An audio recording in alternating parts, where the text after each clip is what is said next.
How's it going, Crusaders? Welcome back to another Bible study. Today we're checking out Genesis 1:14, the fourth day, part 1. My son might be jumping in the video with us today.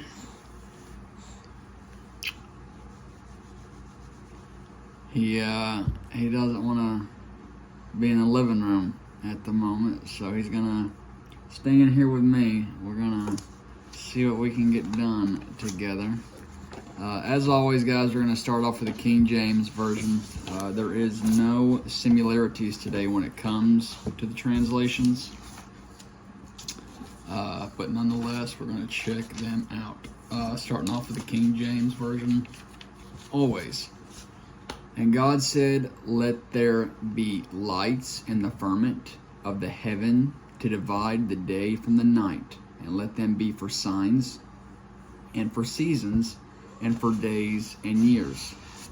The CSB. And God said, "Let there be lights in the expanse of the sky to separate the day from the night.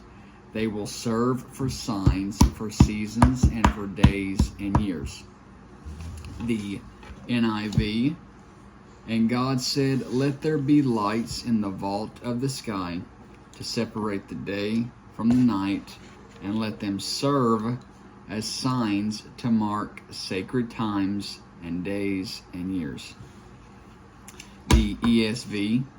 And God said, "Let there be lights in the expanse of the heavens to separate the day from night, and let them be for signs, and for seasons, and for days and years."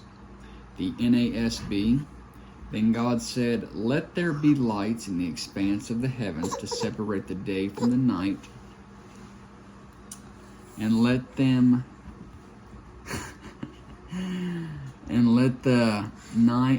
be for signs, and for seasons, and for days and years." Checking out the AMP, as I like to call it, the NIV.2. Then God said, "Let there be lights. Let there be light. Let there be light bearers in the expanse of heaven to operate the days from the nights, and let them be useful for signs and for marking seasons, days, and years." The NLT. Then God said, "Let lights appear in the sky to separate the day from the night. Let them be signs to mark the seasons, days, and years." The NKJV. Then God said, "Let there be lights in the firmament of the heavens to divide the day from the night, and let them be for signs and seasons, for days and years." So guys, that was the translations that Marcus decided that his translation will be better, so he didn't really care for those. But nonetheless, guys, on a serious note, we're going to get into the Bible study. 3 lessons today, not very long. Starting off with, let's look at when it says, "for signs to mark sacred times." So, some have mistakenly viewed these words as a biblical basis for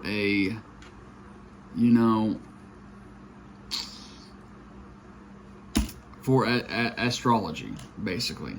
So these signs, in this case, relate to phases of the moon and the relative positions of stars that mark the passage of time from the vantage point of Earth.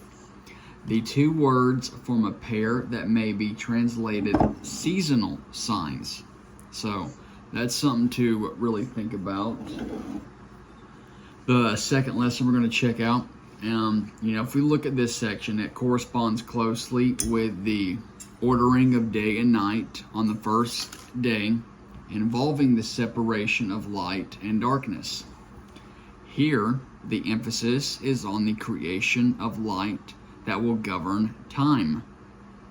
And the last lesson we're going to check out today, we look at the various lights or light-giving objects, and they were worshipped as God in the cultures that surrounded ancient Israel.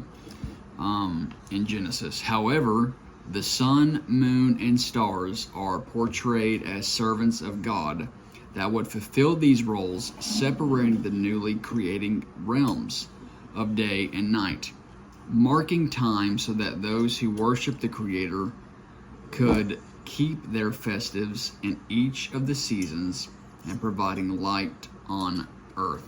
So that was the first lesson we're going to check out.